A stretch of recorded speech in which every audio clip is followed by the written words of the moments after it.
Hallo Deutschlerner! Today I have a very special guest with me on the channel. He is an internationally known polyglot who has learned over 20 languages. He's a fellow YouTuber and one of the co-founders of Link, the online language learning platform. His name is Steve Kaufmann. I had a chance to sit down with him via video conference and talk about language learning, the educational system with regards to language learning, and of course, learning German. If you want to know how he learned 20 languages and what his methods can teach you about learning a language as well, you are going to want to watch this interview. Thank you for taking the time out of your day to come and talk to me today. Could you first give us kind of a quick elevator pitch of who you are and what you do? So I'm here in Vancouver, British Columbia. I have a great interest in languages. During my professional career, like I'm retired now, I'm 75, but when I was working, I was initially a Canadian government trade commissioner, so I learned Chinese and Japanese with them. And then I was in the wood business for about 40 years, and I had occasion to learn other languages, Swedish and so forth and so on. Was always interested in languages, but in the last 15 years, I've been particularly interested, learned, 9 or 10 languages, set up Link with my son Mark. I have a channel at YouTube where I try to encourage people to learn languages because I think it's a great thing to do and it's a lot more fun than people realize. Yeah, absolutely. I certainly enjoy it, and I've been following your career, your YouTube channel, and other places that I've found you online for quite a while now. I'm personally a fan. I actually had a chance this weekend to read your book, The Way of the Linguist, A Language Learning Odyssey. There's a link in the description if anybody's interested in that. I have to admit, I'm actually a little jealous of your language learning journey, the way that you kind of traveled the world, and you're kind of a linguistic nomad for quite a while of your early life anyway, of learning languages. So you have a very impressive resume. Would you mind sharing with us how you went from being monolingual into being a hyper polyglot? Kind of what were the steps there? Yeah, no, I like to say that at the age of 16, I could only really speak or carry on a conversation in English. However, in Montreal in those days was what they called the two solitudes. You had 1 million English speakers and 2 million French speakers, and there wasn't much mingling. So we had French at school. I had learned the grammar and all this kind of stuff, but I couldn't speak. So then I got very much turned on to French because I had a professor at McGill University who was very stimulating, got us interested in French civilization, and eventually I ended up going off to Europe, to France, where I did my university, completed my university training there for 3 years. I then worked for the Canadian government. Initially, I was sent to Hong Kong to learn Mandarin Chinese. Thereafter, I was transferred to Japan, so I learned Japanese. And then from that point on, it was more a matter of learning because I was interested and because I knew I could do it. So on one occasion, I was between jobs, so I decided to really go after German. Now, I had had exposure to German. I had worked on a German ship. Actually, I had sort of hitchhiked on a boat to get across to Europe, was on a German boat. And in fact, it's interesting because we're going to talk about German. One of the things I discovered with German was that as long as I tried to learn the tables, the declension tables, der, dem, des, dies, hopeless. I just couldn't retain any of that stuff. And I still don't have any sense of any of that. But when I said, forget that, in this period when I was between jobs, and I said, I went to all the secondhand bookstores in Vancouver and bought all the sort of readers that people had with glossaries in them, and they'd all been marked up in pencil and everything. And I went through all of these, and I managed to find some, cassette tapes of radio interviews. And so I realized that once I really kind of got into the language, like listening and reading, that all of a sudden I started to improve. And then in business, I did a fair amount of business in Germany. So, I'd be with my agent on the Autobahn, and we'd be, yakking away in German. So after that stay in Japan, most of the time I've learned languages away from where the language is spoken. So that's been, Italian, and of course Spanish. When I was a student in France, I used to hitchhike in Spain, and the Spanish love to talk. So if you're with a truck driver for 6 hours, you have a lot of opportunity to speak. Russian is something that I started when I was 60, simply because people would say, that my approach to language learning, which is to go light on the grammar, wouldn't work with Russian. So I said, okay, we'll give that a try. And of course it does work. But of course there is always an issue of just how accurately can you speak these languages that have finicky grammar. And so I make mistakes in German, I make mistakes in Russian, but I understand everything and I'm able to speak comfortably. And And when I'm in German and I ask somebody for something in a bookstore, they answer me in German. Right. You got to ask yourself, like, what is your actual goal in learning the language? Do you want to be able to say, I have this proficiency test, or do you want to be able to say, I can actually communicate with native speakers on the street whenever I need to? Exactly. Do you ever think there's going to be a time when you're like, okay, I've learned enough languages. I've got, 20 under your belt now? And you're just like, okay, I can stop now. I'm good for a while. It all comes back to your motivation. Like, my motivation isn't necessarily to have 20 languages, like the proverbial, juggler who's got 5 or 10 plates that he's spinning around and throws up another plate, and eventually they're all going to crash, right? So the language, like my top 12 languages, I can turn them on at will. The others are in varying degrees of, rustiness. But my motivation is not to have all these languages that I can just speak. So right now I'm doing Persian and Arabic and Turkish. And so I'm very interested now in the Middle East. And so not only am I learning these languages, and I've been talking to an Arabic tutor, and I'm learning a little bit about Egypt, but then I find myself reading books even in English about the history of the Arab world or the history of Egypt or whatever it might be. So to me, it's just an interest. It's just a passion. And so I think I'll be at the Middle Eastern languages for another couple of years, and then I might move into the Indian subcontinent or somewhere else. It's just discovering the world. So I don't see where I would slow down. And I know that if I leave my Arabic, such as it is, it won't improve until I get back to it, right? So there is this risk that the languages that you haven't really brought to beyond the sort of level where they sustain themselves, you're going to start losing them. But so what? It's discovering them is what's fun for me. Do you think it's better to speak a bunch of languages with just a little bit, or just to have a few languages that you can do really, really well? Which would you prefer? I don't really see it that way. Each language has its own set of, parameters. My main thing is to understand how these languages work, to access material in these languages, to listen to them, to maybe be able to watch a movie. It's more that kind of thing. How well I speak, that's going to come. It's going to come if I have enough input and if I have an opportunity to use it. And then when I have less opportunity to use it, then I'll speak that language less well. I only spent 2 months with Romanian. I was in Romania, I was speaking Romanian. I was in Czech Republic, I was speaking Czech. I was in Greece, I was speaking Greek. I couldn't do that now. It was fun while I did it. I can go back and refresh if I go to Greece again, or if I go to Poland. I think any polyglot is probably going to tell you that they can't be really good at more than a handful of languages. And they can be moderately good at another handful. And beyond that, it's just so much work to maintain them that there's going to be major gaps in what you can do, and you're going to forget and stuff like that. So that's okay.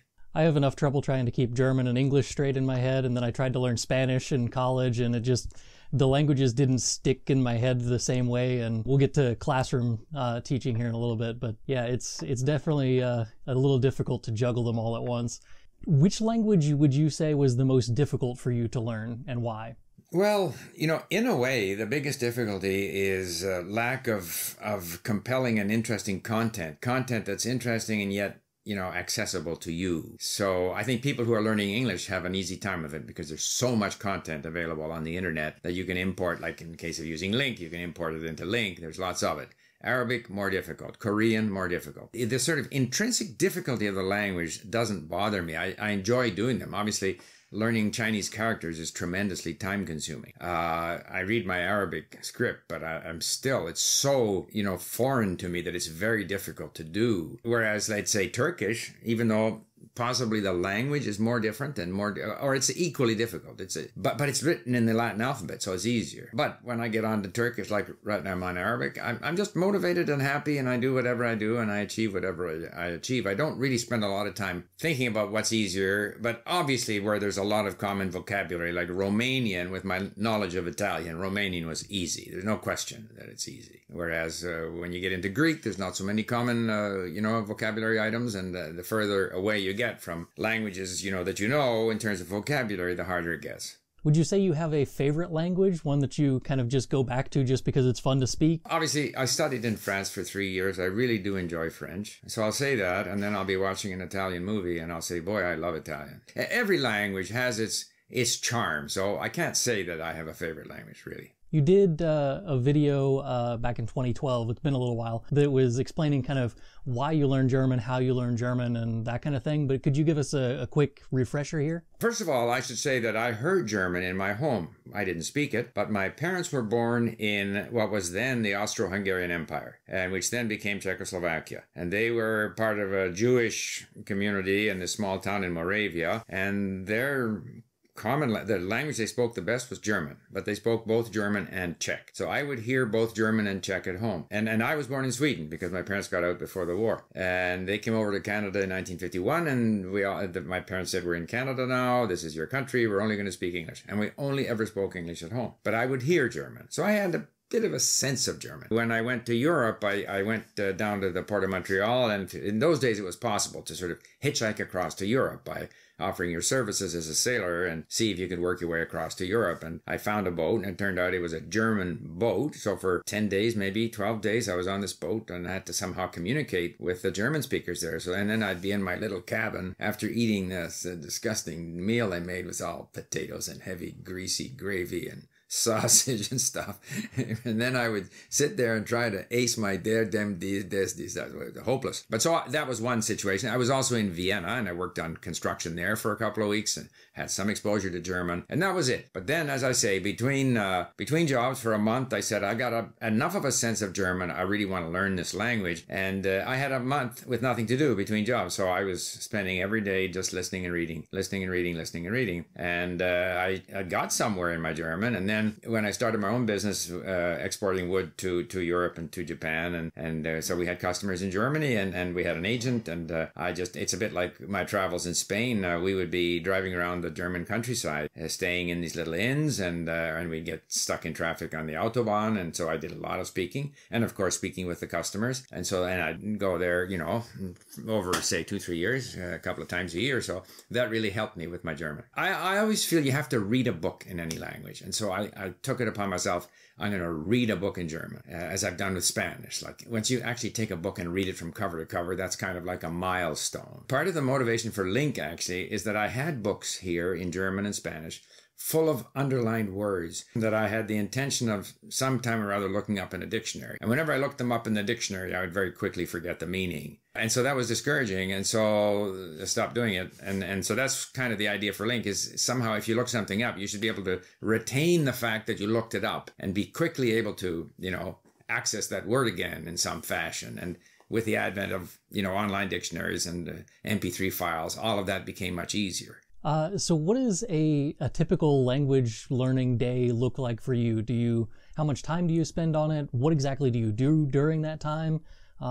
Just kind of walk us through that. I'll get up before my wife, and I'll make breakfast, which means I, cut up some fruit and make muesli or set the table and a whole bunch of stuff. So there's 15-20 minutes there. I'm listening. We have our breakfast. Afterwards, I clean up. I'm listening. There's another 15 minutes. So I've already had 30-40 minutes of listening. If I have to do any work around the house, I'll be listening. Then the listening triggers then reading on the iPad, reading with Link, looking up words, because when I listen, right now I'm using podcasts from Al Jazeera. I actually drop these MP3 files onto a website called Happy Scribe, which generates transcripts. I download the transcript with timestamps.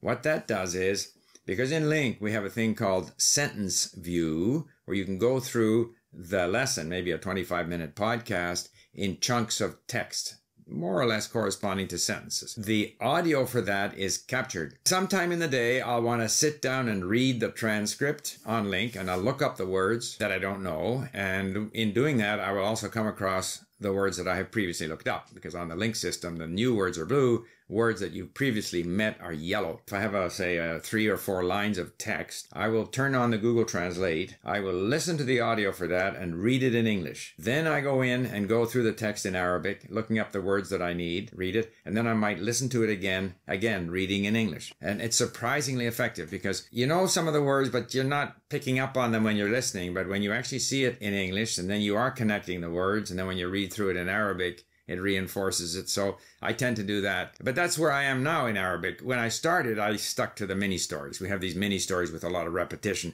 that are a lot easier. These podcasts from Al Jazeera on politics and so forth are much more difficult. So typically my day would be, I managed to get in an hour of listening. That triggers my curiosity. Like, I want to know what I was listening to. I got half of it, say. So then I'll spend another half hour or so reading on the iPad typically. And that's it.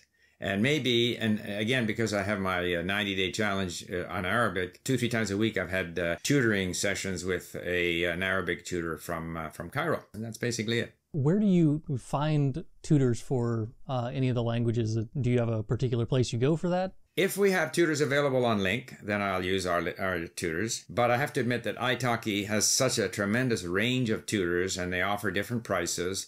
And you can, if you don't like the first one, you go to the second one. So I have had good success with finding tutors for Turkish, for Persian, for Arabic, for Greek. You got to find someone with a good internet connection who is good conversationalist. So that seems to work. italki is pretty good.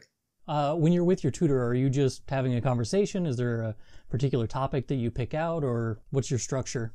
With the Arabic script in both Persian and Arabic, I did initially read with them because I was having trouble reading, but that's no longer the case. So typically the routine is we speak for an hour. That's why I want a tutor who is a good conversationalist so that I don't have to think about things to talk about. He or she keeps me talking. And at the end of that, I get a report which has 15 or 20 items on it, words and phrases that I struggled with, and usually they'll give me an audio file with that. And so that then becomes a lesson on Link. I have, for each of these languages, I have a record of all my tutor reports, conversation reports going back however many, like a year, 2 years, 3 years, so I can review what we talked about back in February, you know.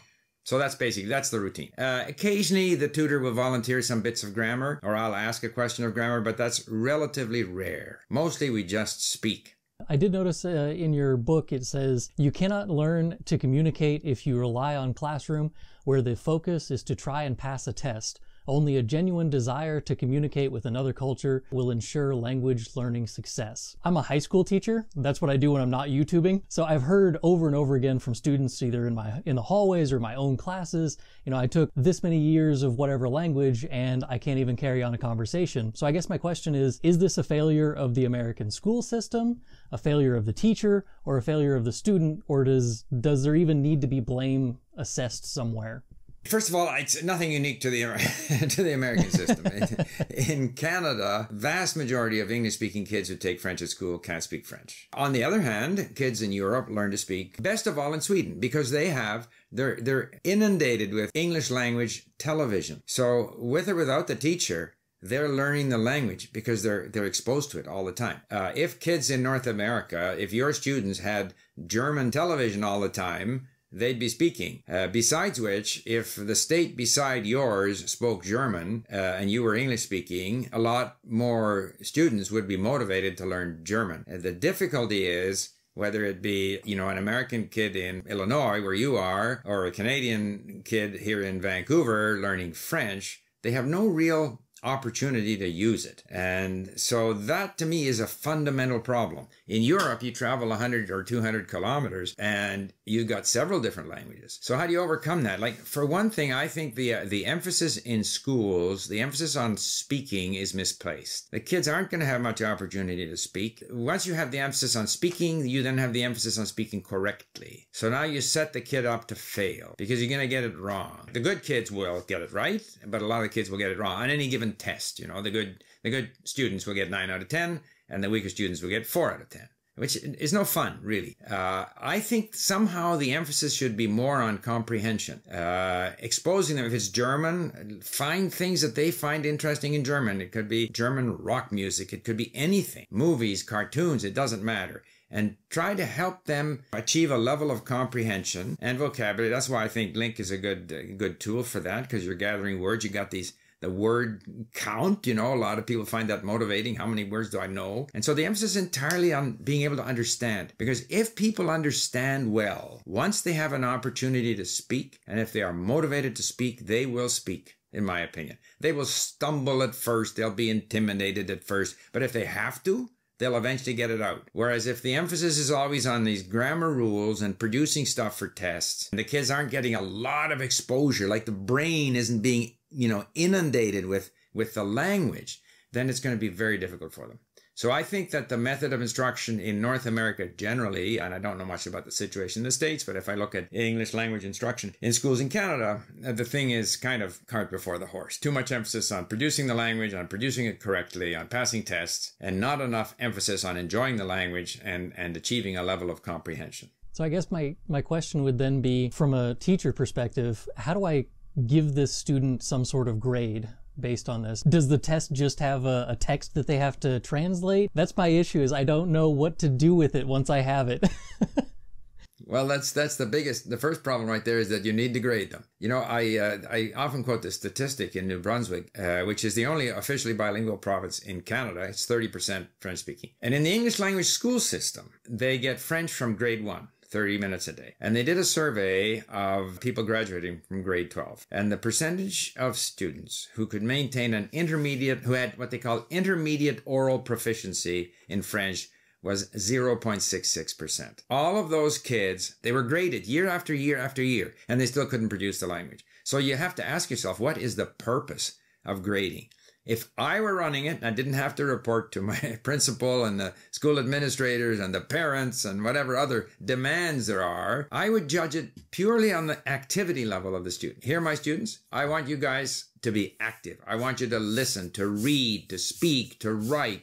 I want you doing stuff in the language. That's all I want. Of course, I think we have ways of measuring their activity level. So if there's some way to measure their activity level, those that are active will do better. Those that are not active will not do as well. Now, some may do better with less activity, like there's an element of skill or talent or whatever. And if a kid is very active in the language and doesn't learn that quickly, that's not his fault or her fault either. I feel we should have some way of, monitoring their activity level. And in German, like, what are you interested in? Are you interested in soccer? Are you interested in cooking? Are you interested in, rock music? Because apparently German rock is quite the thing. I know nothing about rock music, but yeah, that's what I would do. But I know you have tests, so. It's that fine line of how do we teach the language but still be able to say, I taught the language, whenever the administrator comes into my room and says, hey, what are you doing? It's like, well, they're active. But I understand your situation. It's not unique. Those are the pressures that you have, yes. There's no easy solutions. I went to a couple of conferences in the past year before COVID. One of the things that kept coming up was this idea of comprehensible input. I don't know how familiar you are with the concept, but it seems to very much align itself to the kind of thing that you say about LingQ and the way that you learn languages. Generally, the idea is that you give the students some sort of input. This input would start at lower level conversational type things and then kind of build upon that until you get to more complex topics. How much do you know about this movement, and what are your thoughts on how this might be applied in the classroom? I'm quite familiar with it. I've been to conferences. I know Stephen Krashen quite well, and I've talked to people. I mean, there's sort of various takes on it. First of all, you have comprehensible input and compelling input. First of all, the issue is when you start from zero, nothing is comprehensible. So we have to be a little bit flexible in how we deal with this, right? So you're starting from zero. So therefore, in my own case, if I start a language from zero, we have these mini stories at LingQ where we have lots of repetition. And there's a technique. I combined two techniques, which again came from people surrounding Stephen Krashen or some of these other people. What is it? TPRS, teaching proficiency through reading and storytelling. There's a lot of this activity, and people have different ideas. And one of them is you have these point of view stories. So, she goes to the store, she does this, she does that. Then the second story is she did, or she, went to the store, or you went to the store, or you change the person, or you change the tense, right? So that's the second point of view. And then they have what they call circling questions, which I think are very powerful. And I use them all the time. What you do is you say, she went to the store. So you give the answer. I find that one of the worst things in language instruction is forcing people to think about stuff outside the language. Like, what happened in the story? I don't remember. So forget it. Give them the answer. She went to, let's say, the library. And then the question is, did she go to the butcher shop? No, she went to the library. It's all there. You got the negative, you got the question, and it's all the same vocabulary that showed up in the story. And each story has like 10 lines in it. And so we have 60 of those stories. And to me, that is the best way to get into a language, because that becomes comprehensible because there's so much repetition and you listen to it over and over again. The problem with that is it's not tremendously compelling. In the beginning, at least I am motivated to learn the language. So I can do that for so long and then I can't do it anymore. Then I have to go and find genuinely compelling content. Okay, CI is sometimes used for comprehensible input, sometimes for compelling input. And so then the next stage is, how do you provide compelling input? And I think there, conversations are genuinely easier than, newspaper articles or books or that kind of thing. So that's kind of an intermediate level of content. The difficulty is that you can pack a lot of high frequency vocabulary into the sort of like the mini stories, the beginning stuff, point of view, circling questions, lots of repetitive vocabulary, lots of high frequency vocabulary. But as you know, frequency drops off very, very quickly. So that it's not like it's a gradual, you're going to the next level where you've got the next level of frequency of words and stuff like that. It just drops off so dramatically that after a while you're having to learn words that show up once every, 10 pages in a book or 3 times in the book. And so with that, you have to kind of move towards ingesting the language through stuff that's genuinely interesting so that you stay with it because you're interested in it because the subject matter is interesting to you. So, depending on the level of the student, I think that as Krashen says, we learn languages through messages that are meaningful to us. So we have to give people something that is meaningful. So you can go with stories, but you want to have a lot of repetition. I don't like children's stories where they introduce a fox and a crow and a bunch of stuff like that. That I'm not interested in knowing the word for fox, Whereas it's got to be more sort of everyday type stuff, familiar environment. Don't give them too much folklore, for example. That's another trap that language books get into. They give them familiar stuff. You can brush my teeth, go to bed, get up, put my pajamas on, whatever it is. That kind of stuff with a lot of repetition to lead them into where they possibly could access, say, transcribed conversations amongst friends, which is interesting. Or even people talking about themselves. I've had these done up for Persian, like, what are my preoccupations? What do I think about living in Tehran? So you're getting to meet people. But it's easier vocabulary, and then you move on to stuff that's more difficult. But the idea that you want to make that content as comprehensible as can be and as compelling as can be so that the brain can be bombarded with as much of the language as possible, so that the brain can develop a sense for the language, so that when you then introduce grammar explanations, these grammar explanations refer to something that the brain that you are already familiar with. So I think that's the way to teach languages. A bit of a long-winded explanation. No, that's fine. I'm actually taking notes in my head at the moment and thinking we're starting a new chapter this week, actually, in my German 1 classes. So I'm thinking, how can I take the vocabulary that I have to teach and the grammar that I have to teach and then put that into the kind of thing that you're talking about here? And I think it should be actually relatively easy to do, especially since we're actually going all remote for the rest of the month. It may actually be easier for me. Well, one of the things I would do if I were doing it, say in German, I would focus on the input, say, here's a story. And then I would say, now, here are some of the structures. Here are some of the patterns. But without any obligation on their part to remember it, I just want to make you aware that this is what's happening in the language. You're going to see this again and again. Just start to notice it. Here's this thing. What tends to happen is we got a lesson on something or other and we're going to test you on it. And I just think that's wrong. I think rather it's a matter of, this might help you. It might help you to know that this is a pattern that's going to repeat. Here's how they do things in German. It's different than English. Make a little mental note of it. I'll bring it to your attention again.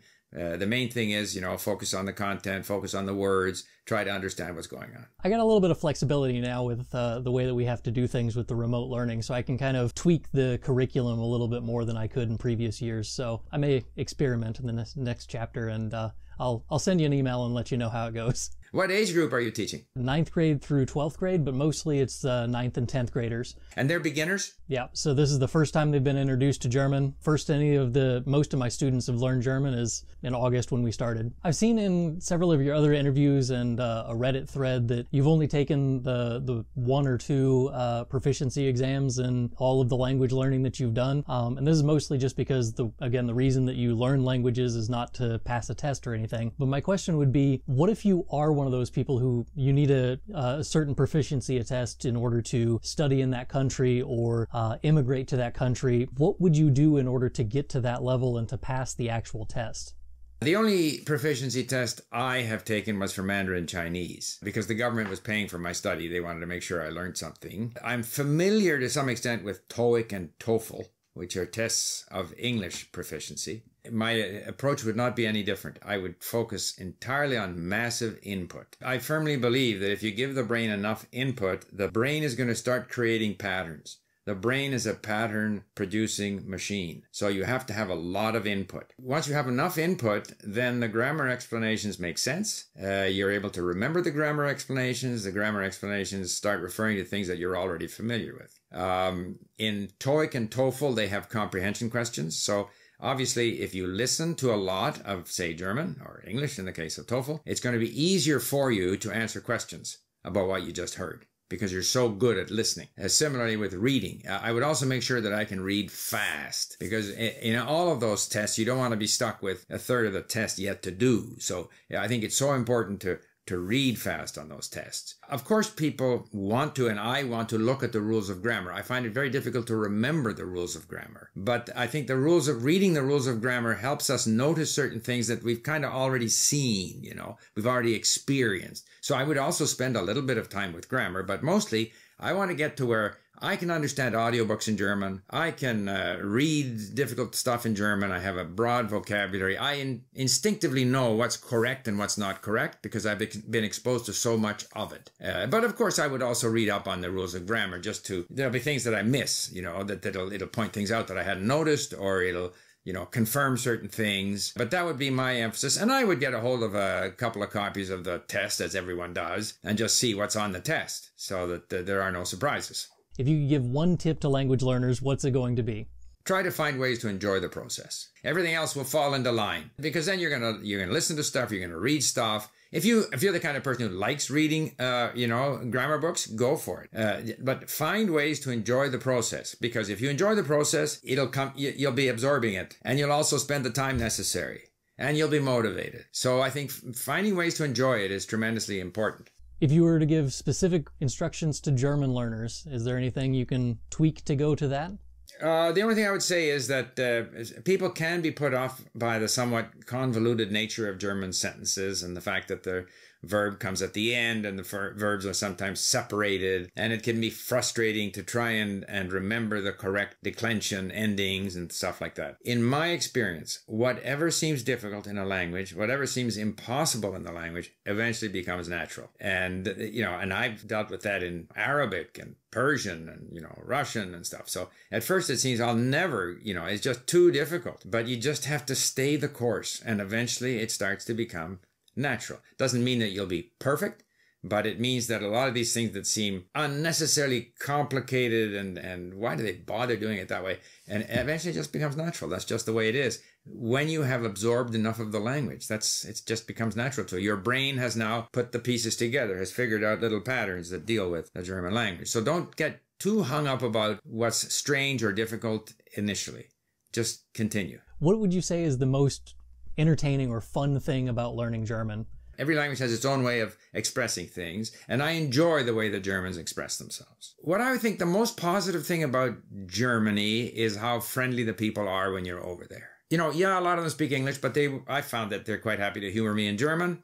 They are friendly, they're quite lively, they have the most beautiful little towns, and they have beautiful sections of even the big cities. I enjoy being in Germany. To me, the biggest attraction of German is Germany. You read obviously a lot of text in various languages. What is your favorite book? No matter what language it is, what's your favorite book? I mean, I like reading about history. I like, for example, sort of call it romantic novels of the 19th century in foreign languages, like Balzac in French or Tolstoy in Russian. I enjoy the idea that you're sort of transported into another country, another culture, another time in history. I kind of enjoy that.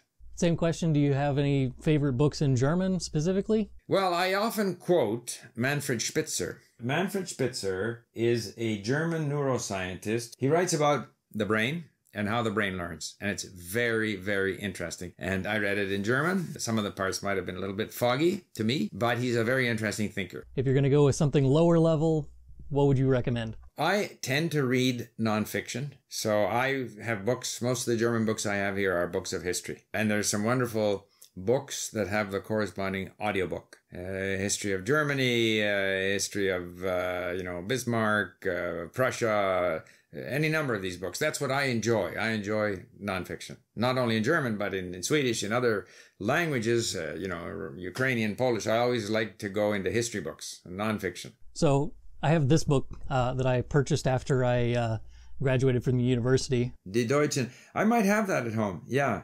We had to use this as our textbook in college for one of the courses that I took. It was phenomenal. It was fantastic to just read about the history of Germany, going all the way back as far back as they could have records. And to me, it was just fascinating to read. And so that was, one of the places that I picked up a lot of obscure words that I don't necessarily need anymore. That's where I picked them up, is in this book. That would be a phenomenal, I would be all over a book like that. One of the things that was very helpful to me in learning Chinese was that they had a book on, say, Chinese culture. It's called 20 Lectures in Chinese Culture. So it had a simplified book on Chinese culture. I think that nonfiction, I would much prefer to read simplified nonfiction as opposed to graded readers, where you take, Robert Louis Stevenson and dumb it down, or you take a famous novel that you might want to read one day and dumb it down. I'm not a big fan of those, but nonfiction, a book like that, which introduces students to German history, German people. The Germans are very good at this. Like, you go to a little town and people talk about themselves and what they do in the town and the history of the town. All of that kind of stuff, if it's sort of at an intermediate level, is tremendous learning material, in my opinion. And always you want to have audio with text. I just want to thank you again for hanging out with me today. It's been a pleasure. Like I said, I've been following you for a long time, and it's just a pleasure to meet you and get a chat with you about language learning. I enjoyed it. If you want to find or follow Steve online, I have linked his social networks, his YouTube channel, his website, and his company, all in the description down below. There are also links for everything that we discussed during this interview. Thank you for watching, and bis zum nächsten Mal. Tschüss!